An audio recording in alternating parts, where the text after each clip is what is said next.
আপনার আধার কার্ড আছে, নিশ্চয়ই আছে, PAN card, voter ID card, এইসবও নিশ্চয়ই আছে, কিন্তু এসব দিয়েও হয়তো প্রমাণ করতে পারবেন না আপনি ভারতের নাগরিক।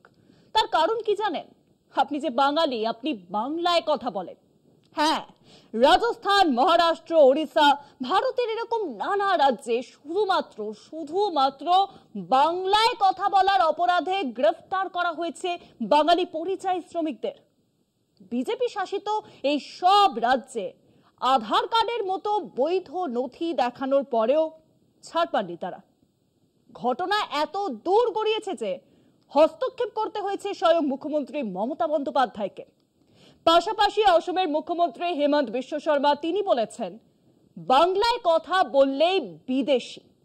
এর আগে এ নিয়ে তীব্র প্রতিবাদ করেছিলেন মমতা। এবার বাংলা ভাষা নিয়ে সম্মুখ সমরে নামছেন রাজ্যের মুখ্যমন্ত্রী। দেশ জুড়ে বাংলা ভাষীদের হেনস্থার প্রতিবাদে 16 জুলাই পথে নামছেন তিনি। এর দুদিন পরেই দুর্গাপুরে আসছেন প্রধানমন্ত্রী নরেন্দ্র মোদী। মোদীজি বাংলায় পা রাখার আগেই বিজেপি শাসিত রাজ্যগুলোতে বাঙালি হেনস্থার এই প্রতিবাদ যে মোদীকে সরাসরি মমতার চ্যালেঞ্জ, এই বিষয়ে কোনো সন্দেহই নেই। 21 জুলাই শহীদ দিবসের আগে রাজ্যে তৃণমূল বিজেপি টক্কর নিয়ে সারা দেশের নজর কিন্তু এখন পশ্চিমবঙ্গের দিকে। বাংলায় কথা বললেই অসমে বিদেশি তকমা, মুখ্যমন্ত্রী হেমন্ত বিশ্ব শর্মার মন্তব্যে প্রশ্ন তৃণমূলের। রাজ্যে রাজ্যে বাংলাদেশি বলে বাঙালি আটক। 16 জুলাই প্রতিবাদে পথে মুখ্যমন্ত্রী। জুলাই মাসেই বেজে যাচ্ছে আগামী বিধানসভা ভোটের দামামা। 21 জুলাই শহীদ দিবসের আগে পশ্চিমবঙ্গ সফরে আসছেন প্রধানমন্ত্রী নরেন্দ্র মোদী। রাজনৈতিক বিশ্লেষকদের মতে 21 জুলাইয়ের আগেই সুর বেঁধে দিতে চায় বিজেপির শীর্ষ নেতৃত্ব। রাজ্য সভাপতি বদলের পর তাই দলীয় কর্মীদের উদ্বুদ্ধ করতে আসরে নামছেন খোদ প্রধানমন্ত্রী। তিনি দুর্গাপুরে সভা করবেন 18 জুলাই। তবে তারই সফরের আগেই কেন্দ্রের বিরুদ্ধে সুর চড়াতে চাইছেন মুখ্যমন্ত্রী মমতা বন্দ্যোপাধ্যায়। এর মধ্যে রাজ্যে রাজ্যে বাংলাদেশি খেদাওয়ের নামে বাঙালিদের হেনস্থার খবর আসতে শুরু করেছে।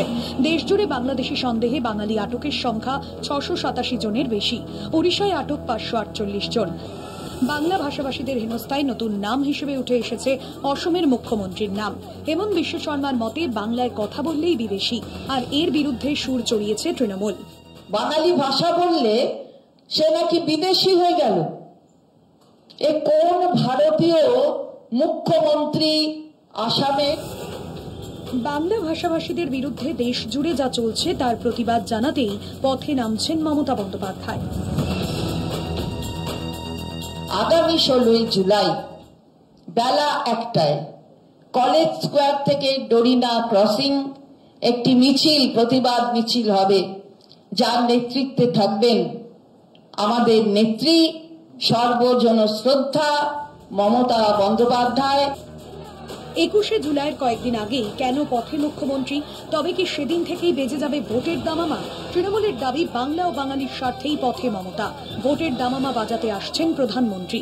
প্রধানমন্ত্রী তো ভোটের দামামা বাজাবার জন্য সবসময় দমাদম করেন, সেটা হয়তো করছেন, আমি জানি না, কিন্তু এটা বাংলার জন্য, বাংলার যে অস্মিতা রক্ষার জন্য, বাংলা ভাষীদের যে অন্যায়ভাবে তাদের এই অপরাধমূলক কাজগুলো তাদের বিরুদ্ধে করা হচ্ছে, তার বিরুদ্ধে মমতা বন্দ্যোপাধ্যায় নামছেন।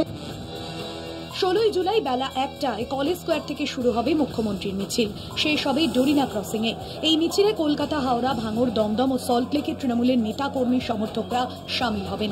সেদিনই দুপুর 2টো থেকে জেলায় জেলায় চলবে প্রতিবাদ কর্মসূচি। ফলে 16 তারিখেই হয়তো 26-এর সুর বেঁধে দেবেন তৃণমূল নেত্রী। কলকাতা টিভি।